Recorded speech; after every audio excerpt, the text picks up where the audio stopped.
আয়নার সামনে দাঁড়িয়ে শার্টের বোতামগুলো আটকাতে আটকাতে সুজাতার বলা কথাগুলো শুধু মনে পড়ছিল। পরশু রাতে ফোন করে বলল, সুজন, স্বামী স্ত্রীর মধ্যেকার বোঝাপড়াটা একান্তই দুজনের।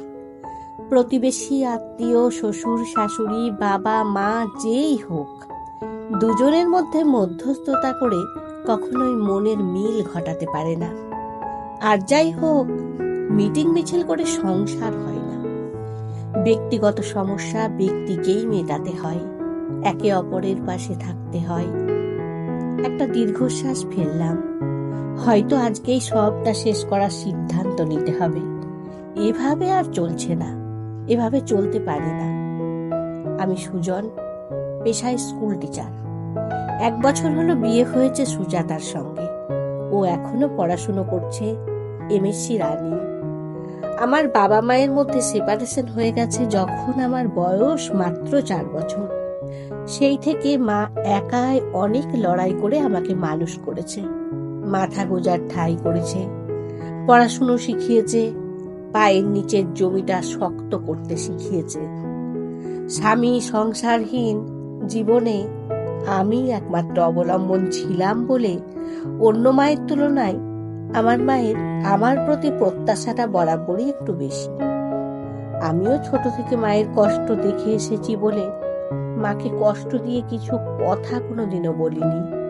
এমনকি মায়ের অন্যায় দেখলেও ছোট বড় কিছু বলতে পারি না, মা আঘাত পাবে বলে। আর এই কারণেই জটিল সমস্যা তৈরি হয়েছে আমার বিয়ের পর। পড়াশোনায় অত্যন্ত মেধাবী সুজাতা বিয়ে হয়ে এসেই সংসারের সমস্ত হাল ধরতে গিয়ে হাবুডুবু খাচ্ছিল। একেই অনভ্যস্ত, এর মধ্যে মায়ের শুরু হলো কথায় কথায় খুঁত ধরা। ওর কাজ পরিষ্কার নয়, ওর কমন সেন্সের অভাব, রান্না মুখে তোলা যায় না। ইউনিভার্সিটি থেকে ফিরে পড়াশুনো নিয়ে বসে পড়ে, মায়ের সেবা যত্নেও খামতি আছে, ইত্যাদি। বাড়ির একমাত্র আদরের মেয়ে বিয়ে হয়ে এসে এরকম পরিস্থিতির মধ্যে পড়ে স্বাভাবিকভাবেই কান্নাকাটি করত, মন খারাপ করত। অনেক সহ্য করার পর আমতা আমতা করে একদিন মাকে বোঝাতে গিয়েছিলাম। তাতেই মা এমন সিন ক্রিয়েট করলো যে বিয়ের পর আমি পাল্টে গেছি, বউয়ের আঁচলের নিচে থাকা উচিত, আমাকে মায়ের থেকে পর করে দেওয়া হয়েছে, ইত্যাদি ইত্যাদি।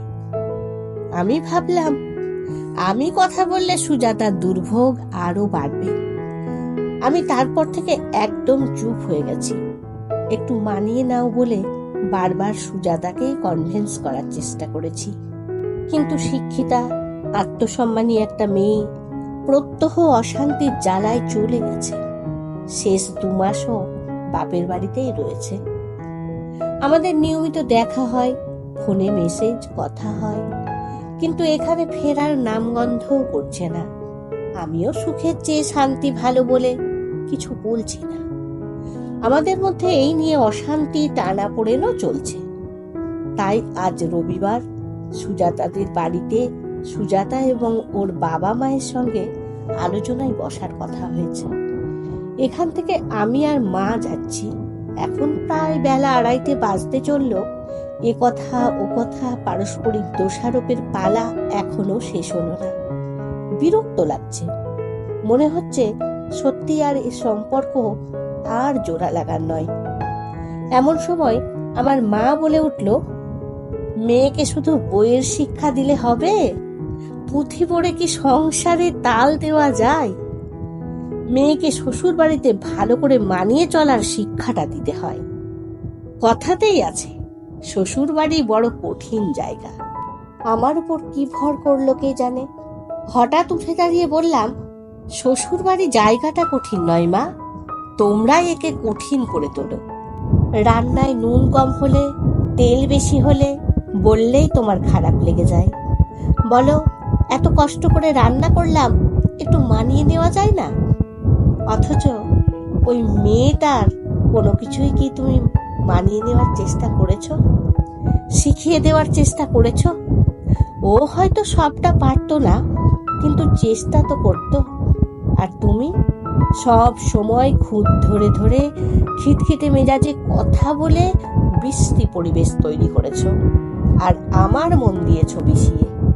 কষ্ট পাবে বলে না পারলাম তোমাকে কিছু বলতে, না পারলাম সংসারটা ধরে রাখতে।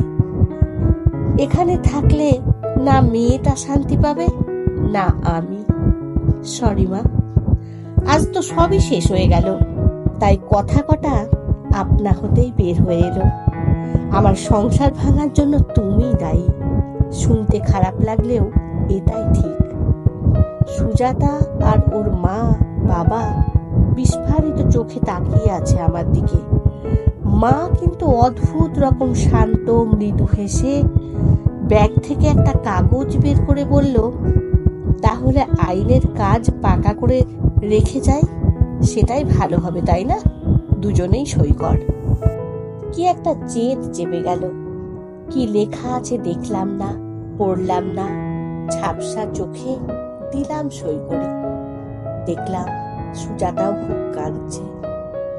হঠাৎ মা উঠে গিয়ে ওর মায়ের হাতে মিষ্টির একটা প্যাকেট ধরিয়ে দিয়ে সুজাতার চোখে জল মুছিয়ে দিয়ে বলল, এই হলো আজকালকার ভালোবাসা। এত ঠুনকো! সংসারের দ্বিতীয় মানুষের জন্য পরস্পরের সঙ্গে মান অভিমান করে সংসার ভাঙার খেলায় মেতে উঠেছ দুজনে। আর বাবু, তোকেই বা মা ভক্ত হতে কে মাথার দিব্যি দিয়েছে রে? মায়েদের কি অন্যায় থাকে না?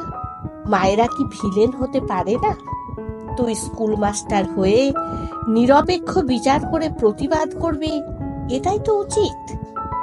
তারপর বলল, জানেন বেয়ান, আমার সংসারটা ভেঙেছিল এই অন্ধ ভক্তির কারণে। আমি আমার নিজের মানুষটাকে কখনো পাইনি, কখনো আমার হয়ে প্রতিবাদ করতে দেখিনি, কখনো বাড়ির লোককে বলতে দেখিনি আমার সঙ্গে অন্যায় হচ্ছে।